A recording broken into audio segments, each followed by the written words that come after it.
Shabbat Shalom, brothers and sisters. This is Brother Bnei here, greeting you from the Caribbean.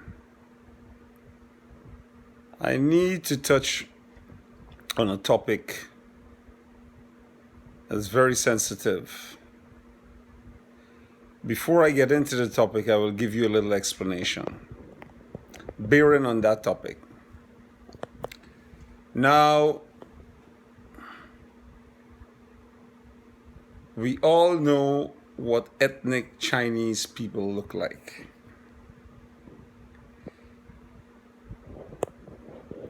If you took a few thousand ethnic Chinese from China and you spread them out in the Caribbean, after 400 years,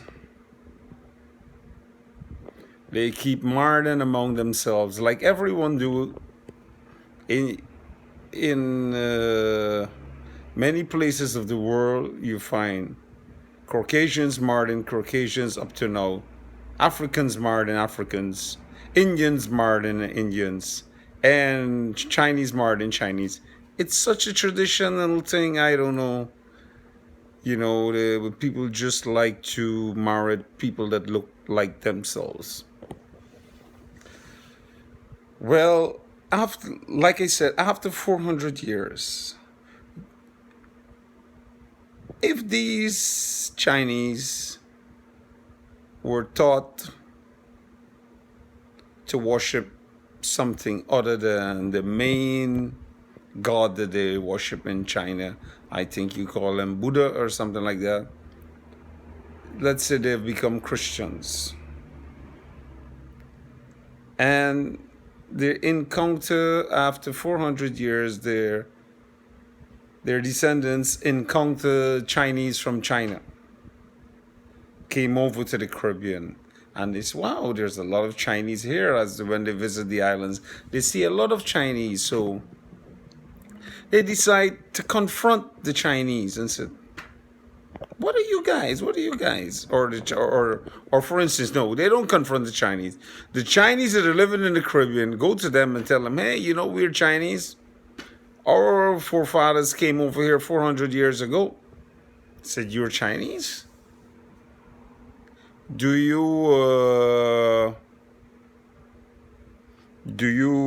you Buddhists?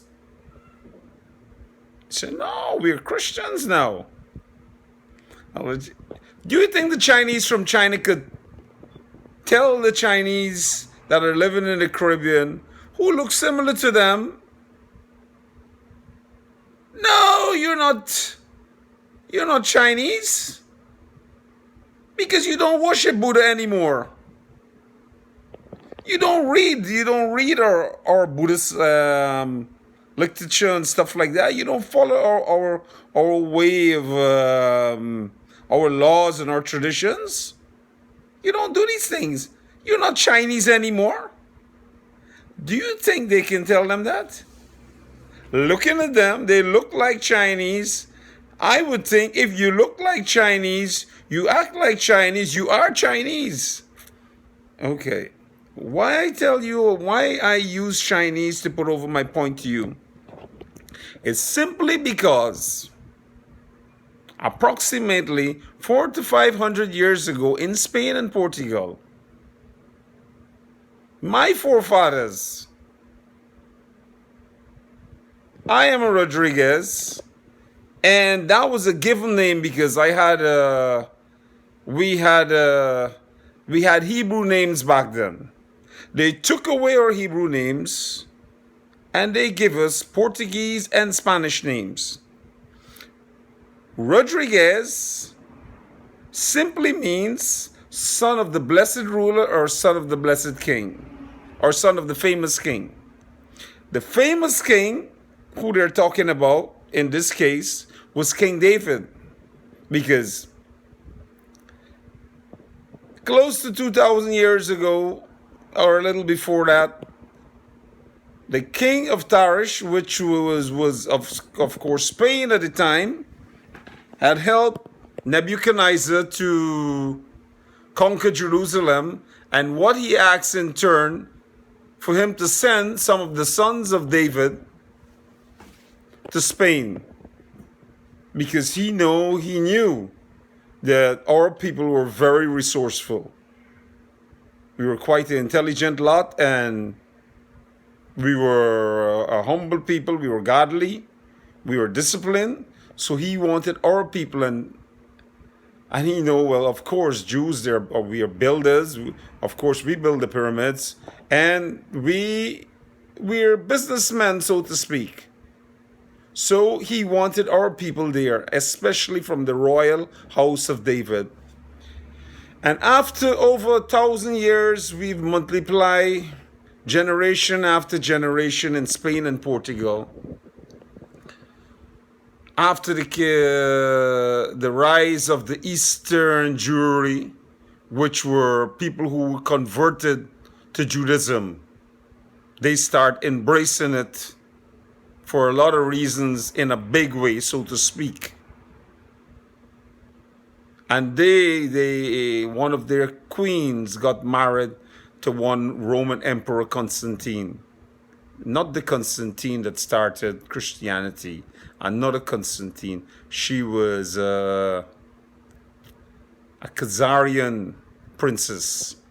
So these Khazarian Jews and the Romans got in bed, so to speak.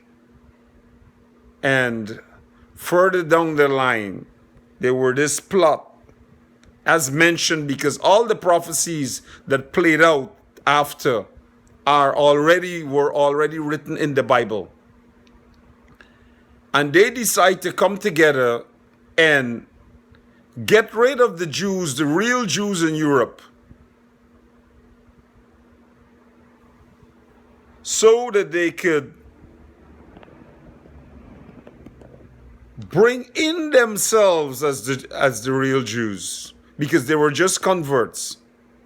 So it was a plot between the Khazarians, who were converted, and the Roman Catholics. The Roman Catholics, because by that time the Roman Empire had moved the stage further, and they had controlled the church, and they were no longer that dominant, warlike people ruling Europe. They ruled Europe through Christianity, through the church, through the Holy Roman Church, so to speak. So the Roman Emperor, the Pope at the time, Nicholas V, he passed a papal bull to enslave people living on the west coast of Africa. But how they got there, I'm going to tell you. Now, from the 11th, the 13th century, and the 14th century, there were a lot of persecutions to my people in Spain and Portugal, the Jews who were living there.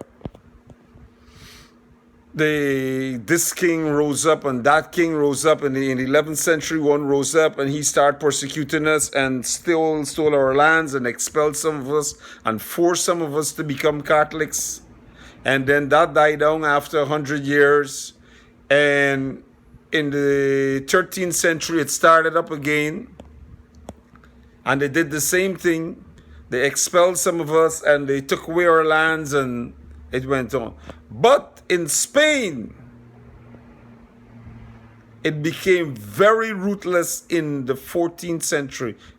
As a matter of fact, in 1492, you have to say that's the 15th century, when Queen Isabella and Ferdinand was around the same time of Christopher Columbus. That is when they were hell-bent to get rid of all of us. So who didn't want to leave the country, to leave Spain, were either imprisoned, burned at the stake, or forced into slavery. Properties confiscated, and that was the end of us in Spain. Some of us fled to different European countries who will accept us. And some of us went to Portugal. Portugal accepted us for a few years. And then in 1497, the King of Portugal wanted to marry the King and Queen of Spain daughter. And they told him in order for that to happen, he must convert the rest of Jews or expel them. So he had to do. He wanted the marriage to carry on. So he had to do that.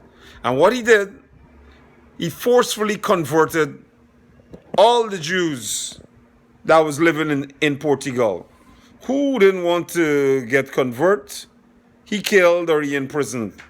And a lot he sent to the coast of Africa. Who didn't want to get to convert? To Saint Thomas, which is Saint Thomas, and the Cape Verde and Madeira, all of these islands along the coast, and even countries like the West African countries. He put our people there. And for the next 200 years, we were there. But what happened? They changed our names. They give us Christian names. The ones who remain in Portugal.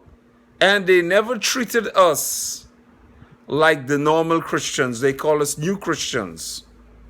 Of course, we weren't just like them, because for hundreds of years they had hated us. Not because we were new Christians. They changed. Remember now, they forcefully converted us. So what happened? Many of us secretly were still practicing our traditions that were taught in the Bible, that we knew, our way of life. And if we wanted to make a deal, like if we had a business, we wanted to make a deal with any other person, being that we were a new Christian, at the end of the deal, you normally shake hands. No, it wouldn't finish like that. We had to eat a piece of pork to show that we were fully over on the Christian side and we weren't following the ways of our forefathers.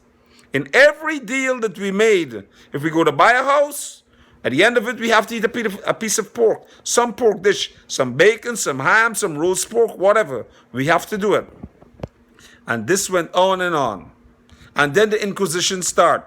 They had one Inquisition that was going on in Spain all the time. Any Jews that were still there, they were murdering them, burning them at the stake. And it came to Portugal after the Portuguese Inquisition, and it went for the next few hundred years.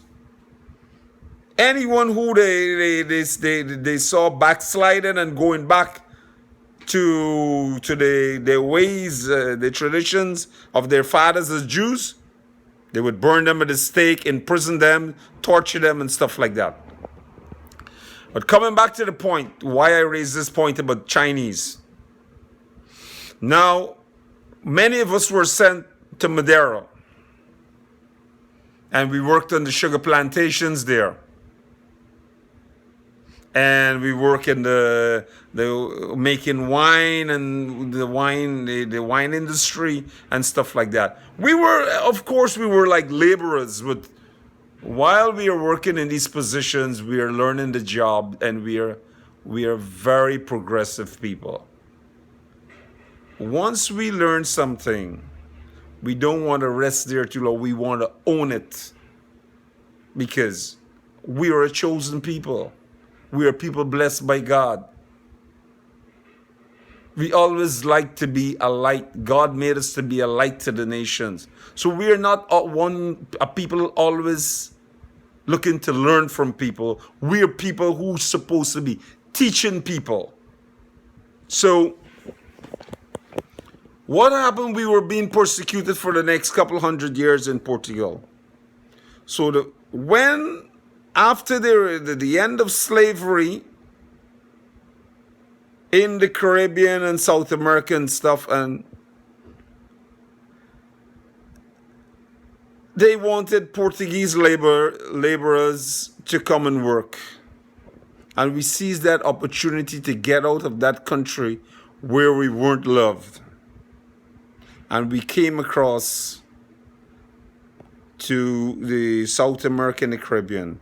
In my case, my family came to South America, in a little country, Guyana.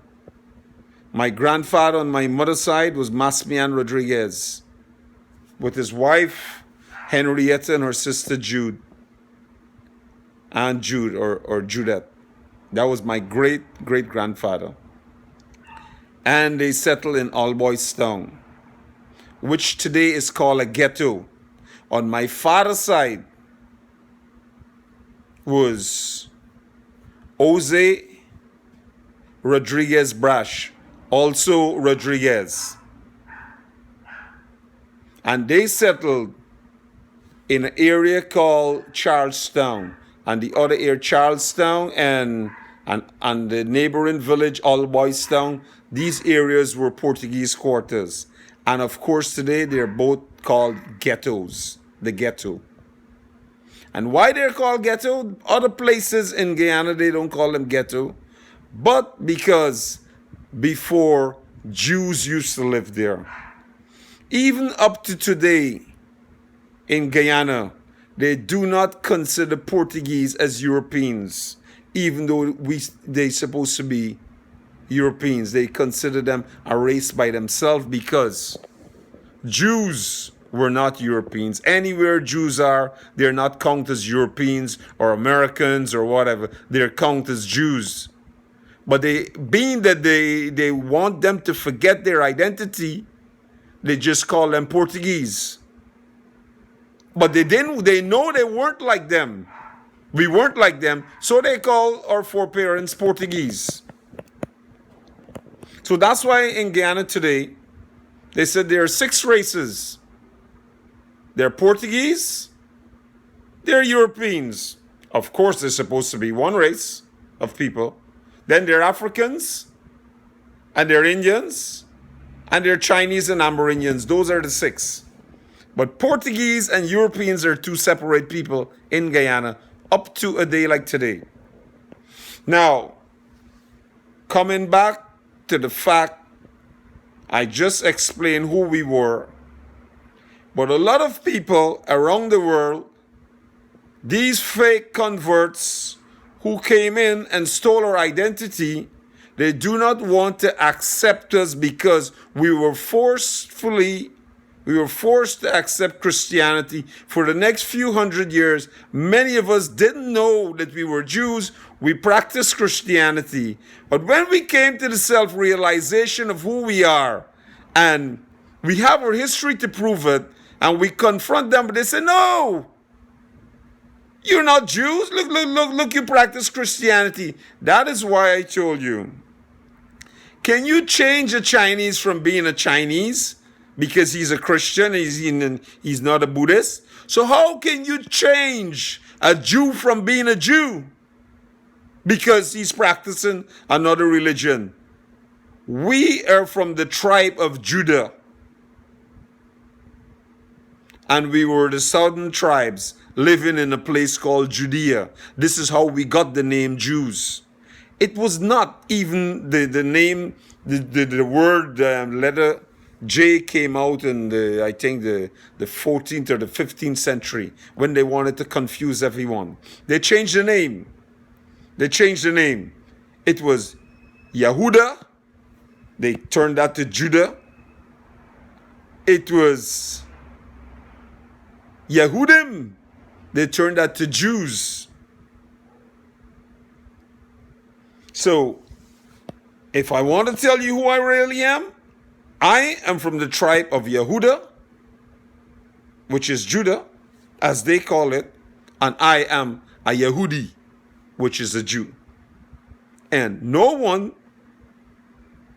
can change that, because even if I become a Muslim, I will still be a Jew who is practicing Islam.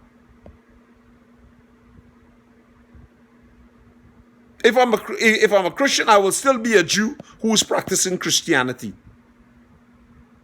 Because being a Jew is an ethnicity. It's not a religion.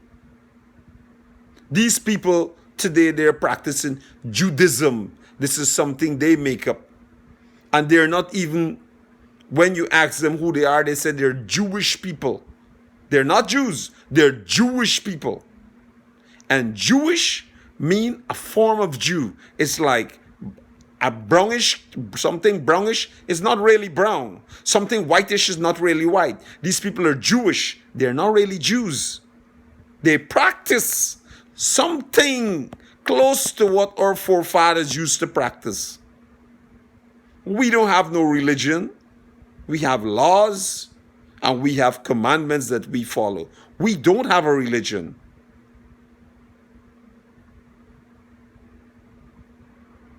So we celebrate some holidays that our forefathers did. And Yeshua said our Messiah, we accept our Messiah. They don't accept our Messiah because they're not us. These fake Jews, they're not us. We accept Yeshua because he's from our tribe.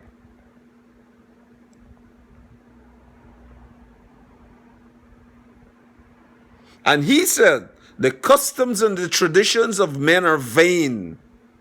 So all of these man-made customs and traditions that they have from the Talmud and all of these different books and the Mishnah, we don't have to follow that. Because some of us, we got into that in Spain and Portugal, and that is what caused our downfall.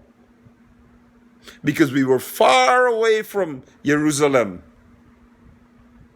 And they infiltrate our people and got them to start with this rabbinic way of life, following the teachings of the rabbi.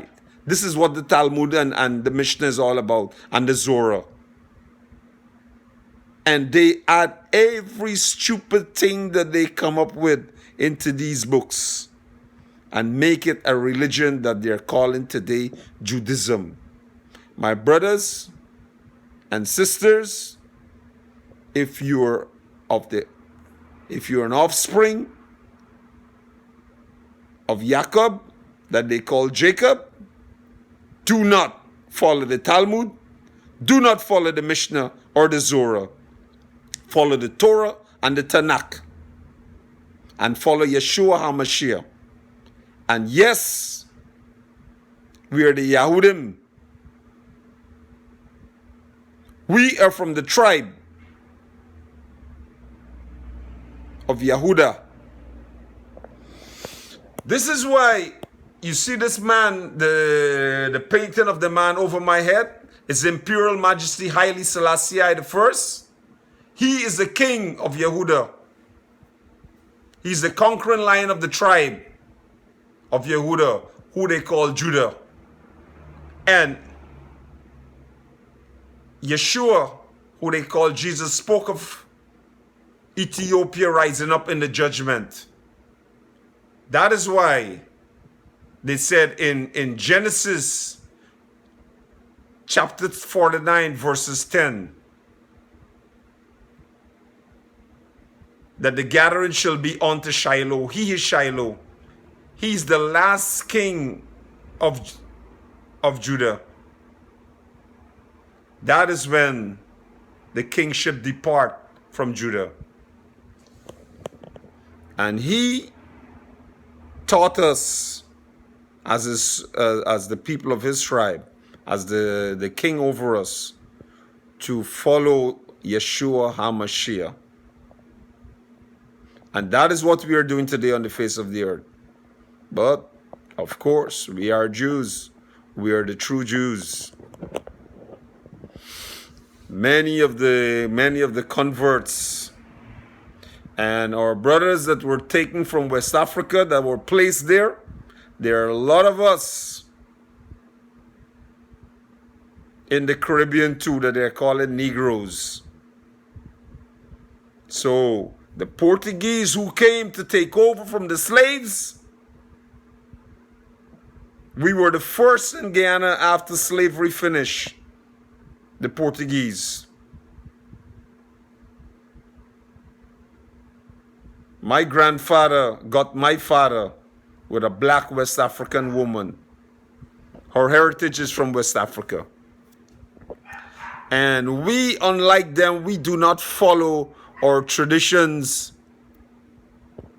We follow the lineage of our father and our father. We don't follow that of our mother. Because in the Bible, all the lineage of the prophets and all the holy men, you follow that of your father and your father and your father before you. That is how we trace our bloodline. Not by our mothers. Even if they want to say I'm not a Jew, my mother is a Jew. Because she's Joan Pereira. And her heritage is the same heritage as my grandfather. So, you cannot make a Chinese a ethnic African.